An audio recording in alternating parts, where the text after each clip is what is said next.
Sam was a Marine captain with an idyllic life, happily married to his high school sweetheart, Grace.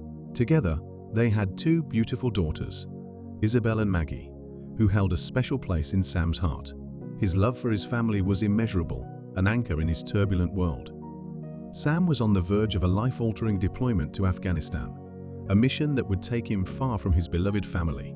Meanwhile, his brother Tommy, who had spent a considerable amount of time in jail for armed robbery, was determined to turn his life around. Once the family's black sheep, he was earnestly striving to be a better person for the sake of his loved ones. The day arrived when Sam embarked on his mission to Afghanistan. During a routine patrolling duty, his helicopter came under attack and crashed into the water, resulting in the tragic loss of all the Marines on board. As the devastating news reached Grace, she was overcome with grief, her world shattering into a million pieces. Little did she know that the truth was far more complex than it appeared. In reality, Sam and his hometown friend, Private Joe Willis, had been taken prisoner by terrorists in a remote mountain village. Every day, Grace persistently tried to reach Sam on the phone. You reached Captain Sam Cahill. Please leave a message. Desperately hoping for any sign of life. However, there was no response from the other side. With bated breath, their story takes an unexpected and suspenseful turn.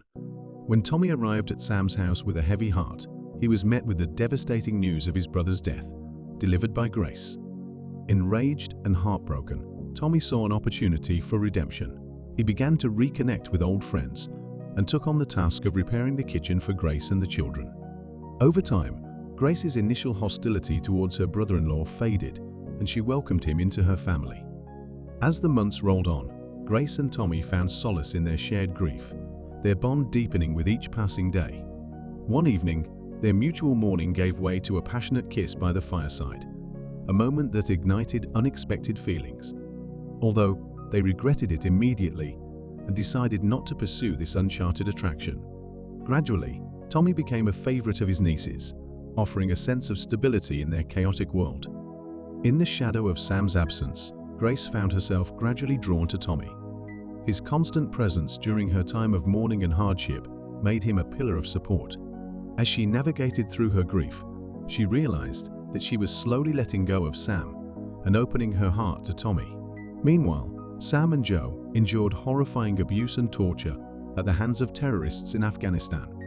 They were relentlessly pressured to reveal sensitive information about their covert military base and mission.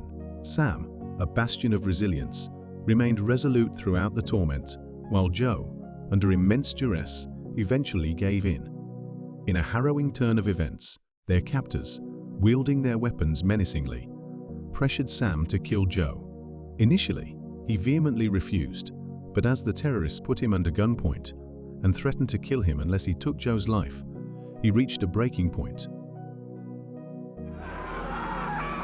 With a heavy lead pipe, he was tragically compelled to deliver the fatal blows that brutally ended Joe's life. Sometime later, Sam was rescued from Afghanistan by a U.S. military unit, and he was allowed to return home. But the haunting reality of his nightmarish experience while he was in captivity had left him profoundly scarred. As he reached the airport, his family eagerly awaited his arrival, as did Joe's grieving loved ones.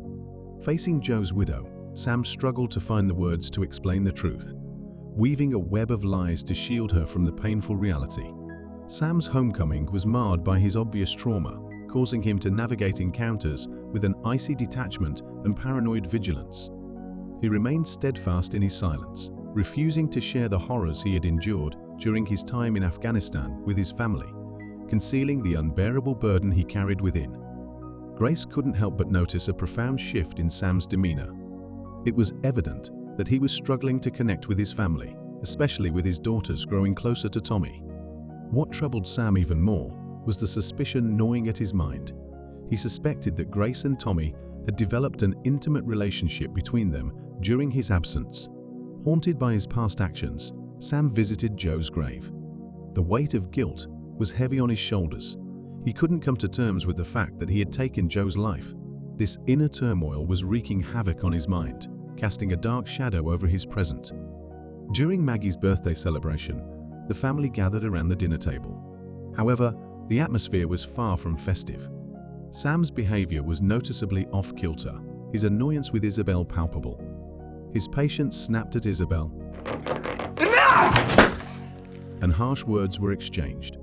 Isabel, stung by his outburst, retorted angrily, "Couldn't you just stay dead?" Isabel. The words hung heavy in the air, a painful reminder of their fractured relationship. She added fuel to the fire with her next revelation. Mom and Uncle Tommy have sex all the time! Enough! The dinner table was left in stunned silence. Sam's fury knew no bounds. The fucking distract you! He unleashed his pent-up anger on the newly remodeled kitchen, wielding a crowbar like a weapon of destruction. It was evident that his rage was directed more at himself than anyone else, a manifestation of the guilt and regret he harbored for his actions in Afghanistan.